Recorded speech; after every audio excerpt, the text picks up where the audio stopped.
Hello बच्चों, मैं भूपेंद्र कुमार आप सभी का बीपीएससी विद्यापीठ पर एक बार पुनः स्वागत करता हूं। और आप सभी के समक्ष जैसा कि मैंने आपसे वादा किया है, अभी मैं कॉम्पिटिटिव एग्जाम्स का एक बड़ा ही महत्वपूर्ण टॉपिक जो पीटी और मेन दोनों के लिए बहुत ही महत्वपूर्ण होते हैं, कला और संस्कृति, तो इससे संबंधित टॉपिक को लेकर मैं उपस्थित हूँ, आर्ट एंड कल्चर। और पिछले वीडियो में मैंने भारतीय मंदिर स्थापत्य के संदर्भ में कुछ खास विशेषताओं को बताया था, मंदिर बनाने की शैली के बारे में बताया था, हिंदू मंदिर के मुख्य भाग के बारे में बताया था। और आज जैसे कि मैंने आपसे कहा था कि अगली वीडियो में मैं इससे संबंधित डिटेल्स को लेकर उपस्थित होऊंगा, तो मैं पुनः आज आपके समक्ष उपस्थित हूँ। अभी 2-3 वीडियो में मैं मंदिर स्थापत्य से संबंधित सभी मुख्य बातों को बता दूंगा जो पीटी और मेन दोनों में बहुत ही महत्वपूर्ण भूमिका निभाते हैं। तो चलिए हम लोग चर्चा करते हैं। जैसा कि हम लोगों ने पढ़ा है पिछले वीडियो में कि भारत में मंदिर निर्माण की 3 शैलियां रही हैं। उत्तर भारत में प्रचलित शैली को नागर शैली कहा गया, दक्षिण भारत में प्रचलित शैली को द्रविड़ शैली कहा गया, और भारत में कई जगहों पर नागर और द्रविड़ शैली के मिश्रित रूप में मंदिरों का निर्माण किया गया, जिसे बेसर शैली कहा गया, अर्थात यह मिश्रित शैली है। तो मौलिक रूप से 2 शैलियां रहीं, जिनमें आज हम लोग चर्चा करेंगे नागर शैली, मंदिर स्थापत्य की नागर शैली। और सबसे पहली बात समझें कि यह उत्तर भारत की शैली है, तो ध्यान रखें कि उत्तर भारत में इसका विस्तार हिमालय से लेकर विंध्याचल पर्वतमाला तक। वैसे भी उत्तर भारत और दक्षिण भारत की विभाजक रेखा भौगोलिक रूप से भारतीय रचना के अनुसार विंध्याचल पर्वतमाला है, तो हिमालय के दक्षिण या हिमालय के नीचे या हिमालय से लेकर विंध्याचल पर्वत तक के भाग को उत्तर भारत कहते हैं। तो कभी कभी इसके भौगोलिक विस्तार के नाम से पूछा जाता है, और लिखने में भी ये बड़ा आकर्षक होता है।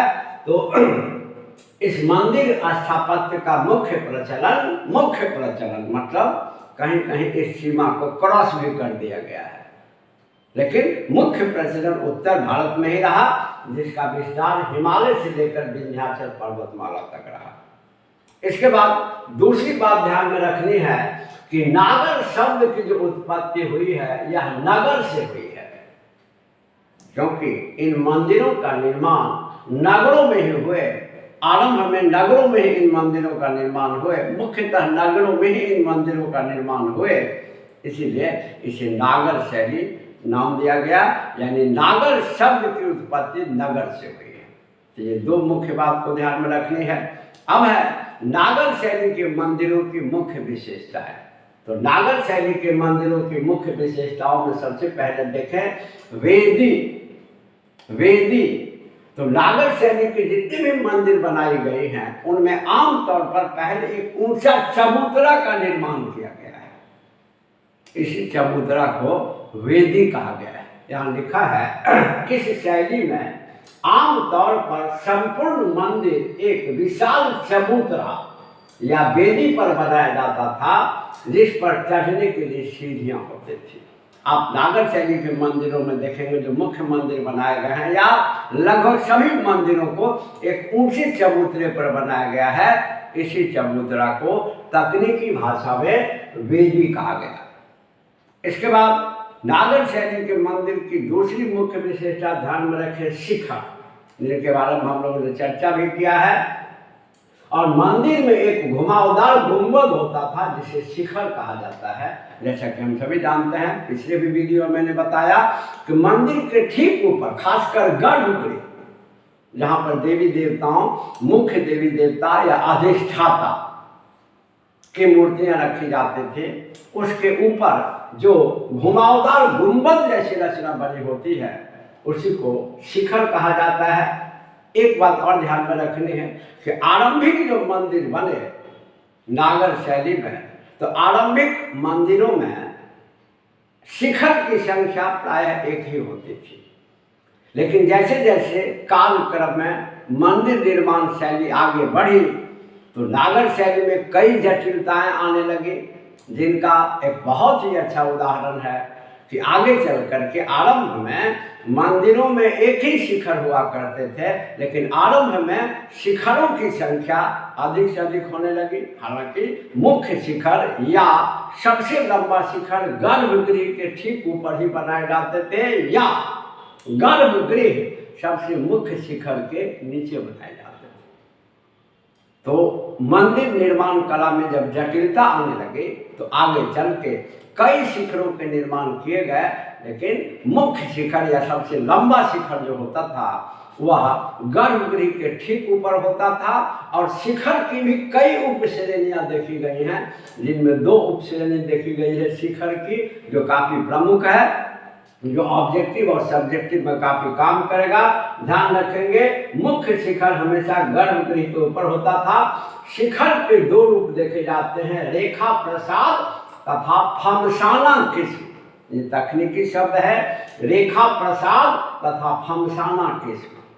और रेखा प्रसाद सीधे ऊपर उठे हुए गुंबद के तरह सीधा ऊपर उठा हुआ गुंबद होता था, जबकि फमसाना ऊपर की ओर उठता था लेकिन वो ढालवा हो जाता था। और रेखा प्रसाद सीधे एक रेखा की तरह ऊपर उठ जाता था। तो प्रश्न जब आते हैं कि नागर शैली में रेखा प्रसाद और फमसाना क्या था, तो सहज है कि रेखा प्रसाद और फमसाना शिखर बनाने के 2 तरीके थे, क्योंकि नागर शैली की भी कई उपश्रेणियाँ हैं। लेकिन उतना डिटेल में हम लोग को नहीं जाना, हम लोग को जीएससी बनाना है, लेकिन जितनी ज़रूरत है मेंस राइटिंग के लिए और पीटी बनाने के लिए ये बहुत महत्वपूर्ण है कि शिखर के 2 रूप देखे गए नागर शैली में, रेखा प्रसाद और फमसाना किस्म। रेखा प्रसाद उस शिखर को कहा जाता था जो बिल्कुल सीधा ऊपर उठा हुआ गुंबद होता था, और फमसाना उस शिखर को कहा जाता था जो ऊपर तो उठता ही था लेकिन वो ढालवा हो जाता था। तो रेखा प्रसाद और फमसाना शिखर के 2 रूप हैं। इसके बाद ग्रीवा, शिखर के ऊपरी भाग को ग्रीवा कहा जाता है। शिखर का जो सबसे ऊपरी भाग है उसे ग्रीवा कहा जाता है। इसके बाद आमलक शब्द का प्रयोग होता है। आमलक, तो एक्चुअली आमलक क्या था कि नागर शैली में जितने भी मंदिर बने उसके शिखर के सबसे ऊपरी वाले भाग पर, टॉप वाले भाग पर एक तस्तरी या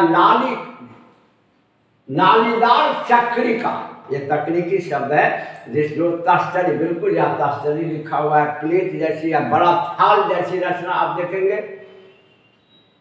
कि नागर शैली में जितने भी मंदिर बने उनके शिखर के सबसे ऊपरी भाग पर, शिखर के शीर्ष भाग पर एक नालीदार या चक्रिका या तस्तरी जैसी रचना को देखा जाता है। इसी को आमलक कहा जाता है, या कभी कभी शब्द का प्रयोग होता है गोलाकार आमलक। तो सहज शब्द में समझिए कि शिखर के शीर्ष भाग पर एक तस्तरी जैसी गोल जो रचना होती है उसी को आमलक कहा जाता है। और इसके बाद है कलश। तो आमलक के ठीक ऊपर एक कलश जैसी या कलश ही, जो काफी शुभ माना जाता है, कलश जैसी रचना बनाई जाती है आमलक के ठीक ऊपर, उसी को कलश कहा जाता है। यह आमलक के ऊपर स्थापित कलश जैसी रचना। तो आपने देखा कि नागर शैली एकदम आपके सभी पर्पस सॉल्व हो जाएंगे, ऑब्जेक्टिव तो बन ही जाएंगे। और जब बीपीएससी मेंस में अनदर किसी भी मेंस में टिप्पणी में नागर शैली की मुख्य विशेषताओं के बारे में लिखिए, जब प्रश्न आएगा आप सहजता से इतने में आपके आंसर तैयार हो जाएंगे। और इन 5 मुख्य विशेषताओं वेदी, शिखर, ग्रीवा, आमलक और कलश के अलावे कुछ अन्य विशेषताओं को भी ध्यान में रखें। जो अन्य विशेषताएं हैं वो ये कि वास्तुशास्त्र के अनुसार तो नागर शैली की मुख्य विशेषताओं के अलावे अन्य विशेषताओं की चर्चा देखें तो ध्यान रखें कि वास्तुशास्त्र के अनुसार नागर शैली के मंदिरों की पहचान आधार से लेकर सर्वोच्च अंश यानी शीर्ष तक, आधार यानी चबूतरा जहाँ से मंदिर का निर्माण शुरू होता है आधार, तो आधार से लेकर शीर्ष तक का इसका चतुष्कोणीय होना सब बहुत ही प्रमुख विशेषता है। माने मंदिर जो बनाए गए आधार से लेकर शीर्ष तक ये चतुष्कोणीय है, एक विशेषता। अन्य विशेषता में ध्यान रखें, दूसरा कि द्रविड़ शैली के विपरीत, क्योंकि द्रविड़ शैली से कंपेरिजन अगले एपिसोड में मैं द्रविड़ शैली से पहले सबसे महत्वपूर्ण इससे रिलेटेड जितने भी मंदिर हैं इंडिया में मुख्य जो काफ़ी पूछे जाते हैं मैं उनको बताऊंगा, फिर द्रविड़ शैली को बताऊंगा। लेकिन तुलनात्मक रूप से ध्यान रखें कि द्रविड़ शैली में जितने भी मंदिर बनाए गए हैं उनके चारों ओर प्रायः चार दीवारी है, बाउंड्री वॉल है। लेकिन नागर शैली के जो मंदिर बनाए गए हैं उनमें चार दीवारी नहीं देखे जाते। तो यहाँ लिखा हुआ है कि द्रविड़ शैली के विपरीत नागर शैली के मंदिरों में कोई चार दीवारी नहीं होते।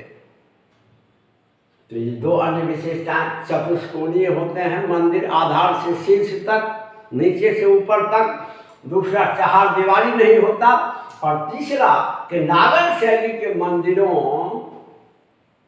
के प्रवेश द्वार पर नागर शैली के मंदिरों में गंगा तथा यमुना जैसी नदी देवियों को गर्भगृह के प्रवेश द्वार पर रखा जाता था।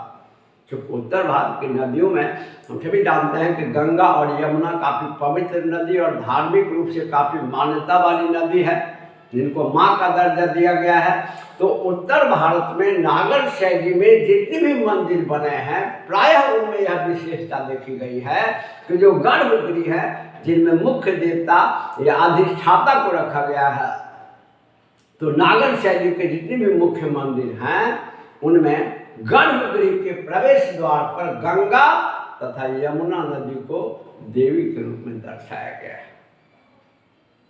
तो हम लोगों ने समझा कि नागर शैली की मुख्य विशेषताओं में 5 वेदी, शिखर, ग्रीवा, आमलक, कलश और अन्य विशेषताओं में चतुष्कोणीय होना, चार दीवारी का नहीं होना और गर्भगृह के प्रवेश द्वार पर गंगा और यमुना जैसी नदी देवियों को दर्शाना, ये 3 अन्य विशेषताएं देखी गई हैं।